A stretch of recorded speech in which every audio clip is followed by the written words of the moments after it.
Are you going through a season that's challenging your faith? Do you feel like your joy is not what it used to be? Did you return to your faith after wandering away and feel like the enemy's attacks are stronger than ever? Do you want to hear from God and discern the lies from the truth? And more importantly, do you want to strengthen your relationship with God? Sister, I'm here to encourage you and help you in your journey back to Jesus, back to your first love. I want to help you reignite your faith again so that you can have renewed joy. Let's do this together, sister. How do you see yourself? When you look in the mirror of your heart, who do you see?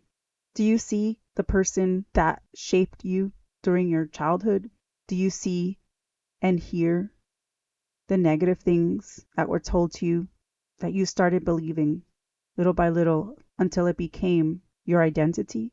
Or do you hear the voice of God who tells you that you are His and that He loves you exactly the way you are? You know, one of the reasons we struggle with our faith is our concept of ourselves, how we see ourselves. Low self-esteem is a big factor in our faith, and it affects our faith greatly. Sometimes when we think about why we're struggling with this part of our life, or why we think our faith cannot increase, or we compare ourselves with other people's faith or their spiritual growth versus ours, and we can't understand why we're so stunted, why we can't grow, there's a reason for that. And it a lot of times has to do with our low self-esteem. In the last episode, I introduced this month's teachings about low self-esteem by talking about security and where you get your security from. And we had a beautiful, very special guest in our last episode. If you missed it, please check it out. It's a wonderful episode. Today, I want to give you a little background, a little bit of what this book that I have read already. This is my third time reading Healing for Damaged Emotions by David Seamands and Beth Funk. It is a book that I highly recommend to you. I'm introducing you to this book this month because I think it is such a valuable asset. I went through it the first time with a sister who was a facilitator for a group in our church, and voluntarily we went.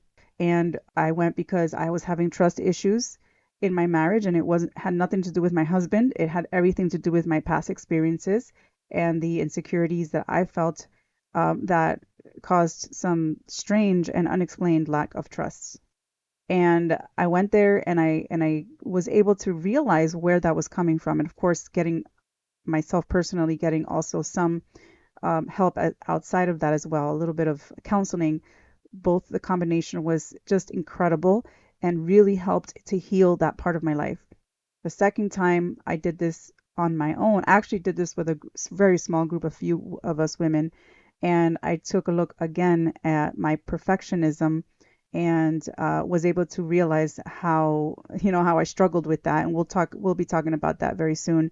Oh, and then last summer I looked at it a little bit more because I realized I had to go a little bit deeper into that. And then because some other things were coming out, and so I was able to kind of look into that a little better and seeing why my anxiety was kind of growing and things like that. And so that was really great and healing.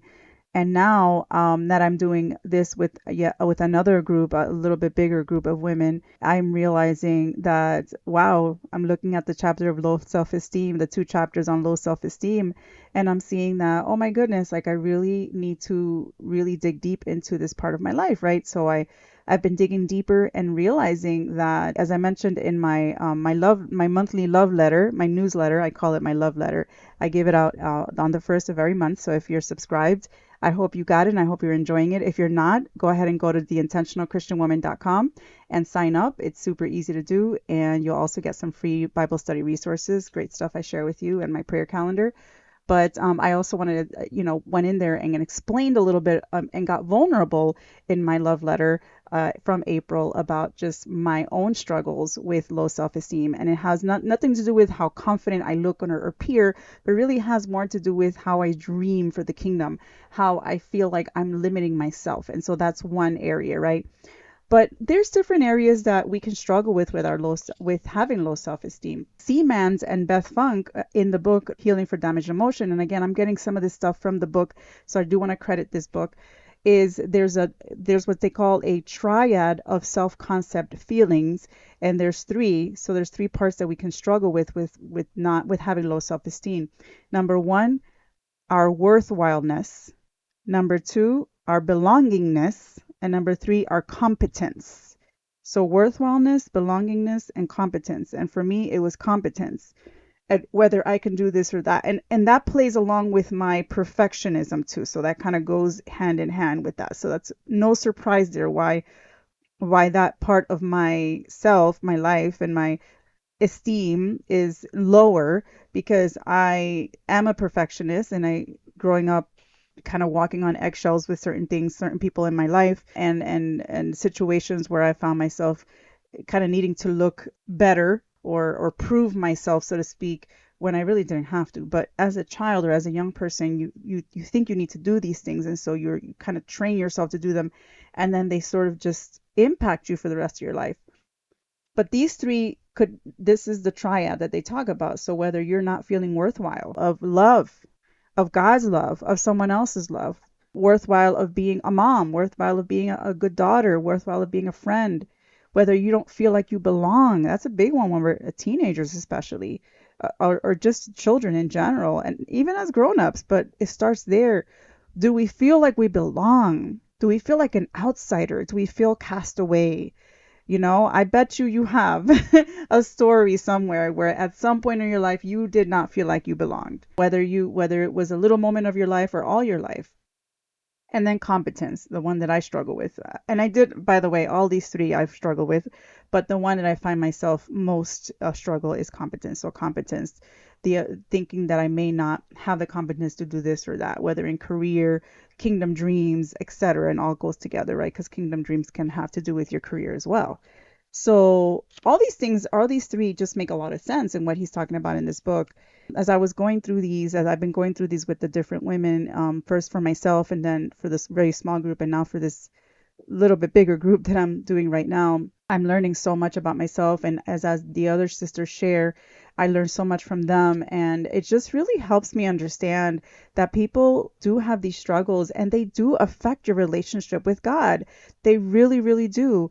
If you're finding yourself in this place of struggling, in this space of your faith is here, but you really need it to be stronger, or you're having an inconsistent relationship with God, you're not sure why, you feel guilty all the time for things unnecessarily, you're really beating yourself up for things too much, you name it, like filling the blank, anything that has to do with low self-esteem and insecurity. There's so many different reasons, but there that really does affect our relationship with God, and it affects our relationship with each other.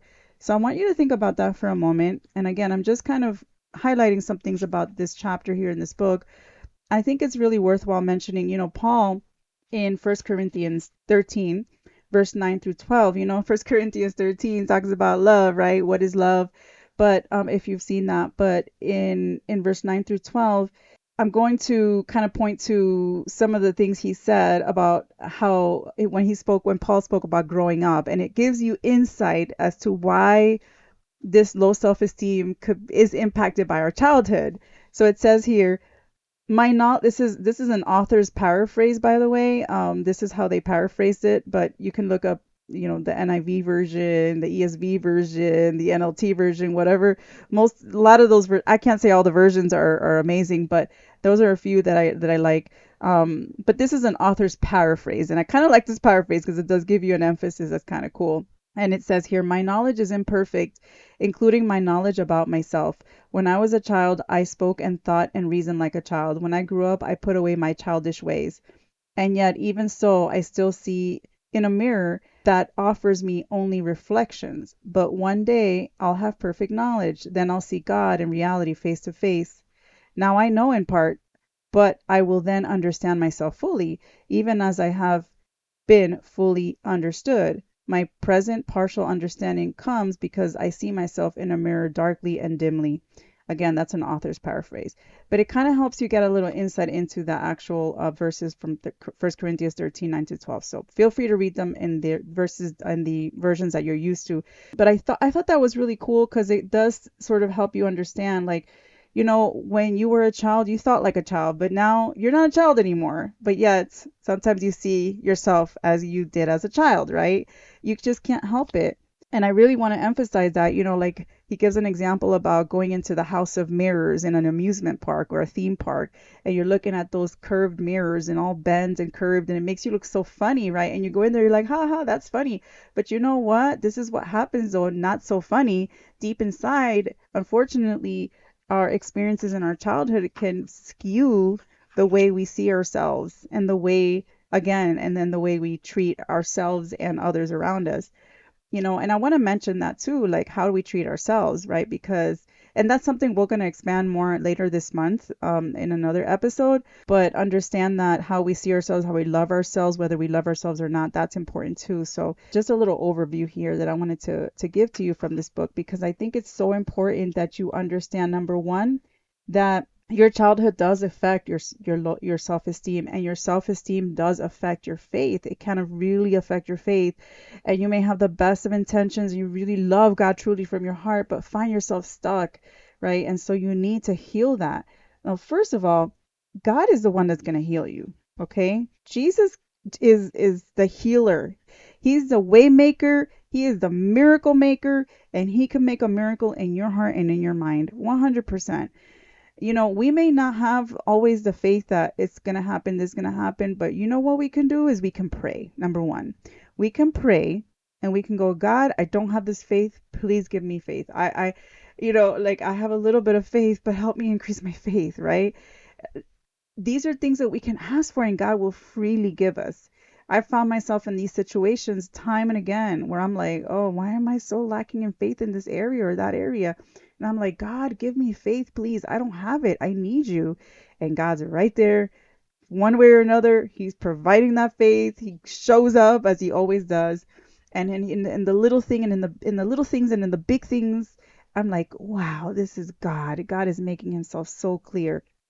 I want to encourage you with another scripture and another paraphrase. This is called the J.B. Phillips paraphrase of 1 John 3, verse 1 through 2. And again, these are found directly in the book. That's why I'm reading them this way. But 1 John 3, 1 to 2 says, consider the incredible love that the Father has shown us in allowing us to be called children of God. And that is not just what we are called, but what we are. This explains why the world will no more recognize us than it recognized Christ. Here and now, my dear friends, we are God's children. We don't know what we shall become in the future. We only know that when he appears, we shall be like him, for we see him as he is. So I wanted to end the podcast with that encouragement. You are a daughter of God. We are daughters of God. Remember, that is who we are.